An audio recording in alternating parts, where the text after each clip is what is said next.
are good things in the district.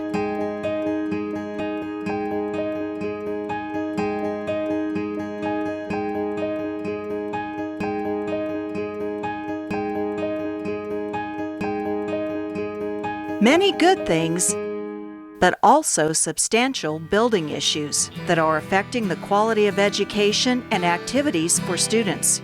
All of our school buildings have fallen into major disrepair, and many of our sports facilities aren't adequate when compared to neighboring school districts. How will the community respond?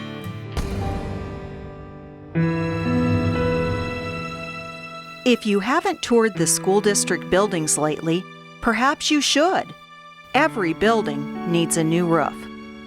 So in this particular classroom, it's a science classroom, we have not replaced the ceiling tiles because it's not too long before a storm comes along, and of course we are once again seeing a damaged ceiling. Water dangerously leaks over electrical lines and fixtures, even into the server room at Valley, which is overheated at 80 degrees. Heating and air conditioning systems provide inconsistent climate control. So this is the brain of the school and what we rely on for saving everything on our server, and we have a fan, just a residential fan running on it all the time just to keep its heat within an acceptable range. HVAC systems are so outdated, it's very difficult to locate replacement parts. This is the only heat that I have control of in the building. This is an old unit, the thermostat's on the wall, and during a music program I have to shut it completely off, otherwise when it comes on you can't hear the kids sing. At Platteville Elementary, the air conditioner and heater may run at the same time. Teachers are constantly opening and closing windows to busy traffic and playground noise. This teacher uses a public address system. This connects wirelessly and my voice comes out of here so that the kids can hear me. Gyms in all three towns are in dire need of ceiling repairs. This is the ceiling at the swimming pool in Gilchrist. Visitors are greeted with a rusted sign of past champions. The air filtration system in the main gym at Valley is outdated. When it rains, water backs up in buildings. This is our gutter system. As you can see, it doesn't work really well as far as drainage is concerned. Last summer, we had a huge rain, must have been June or July.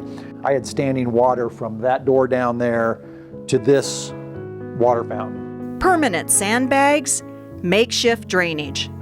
The problems aren't limited to flooding. Sewage backs up in student restrooms at Pete Marriage Elementary in LaSalle. And on the days it happened, the sewage, you could see it actually bubbling up from here, and then if you would flush the toilets again, it would just keep bubbling up. Across the district, technology needs to be upgraded, such as surge protection, improved servers, and building communication. In the area of sports, lane number 1 of the high school track is in such disrepair, there are fears athletes will get injured, so it's not used. Because it is virtually impossible to repair, the district cannot host any home meets. There is no baseball field near the high school, so players are bused 11 miles to a field leased by the district. The swimming pool liner needs to be replaced. The pool liner in here that keeps the water in here is about 10 years, I believe 10 years past its prime.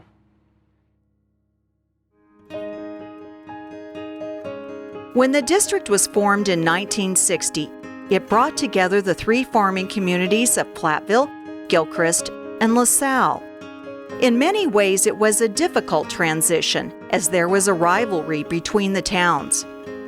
Over time, sports victories and the legendary Pride of the Valley Band helped heal those wounds and unite people for a common cause, a strong and proud school district. The schools were always the cornerstone of the community. For those of you who can remember the glory days of the band, think back to the pride it evoked in the community. If you are new to the area, these buildings didn't always look like this. At one time, they were in excellent condition. If these schools are not repaired, what will happen to local education? You must decide if it's time to restore pride in Valley.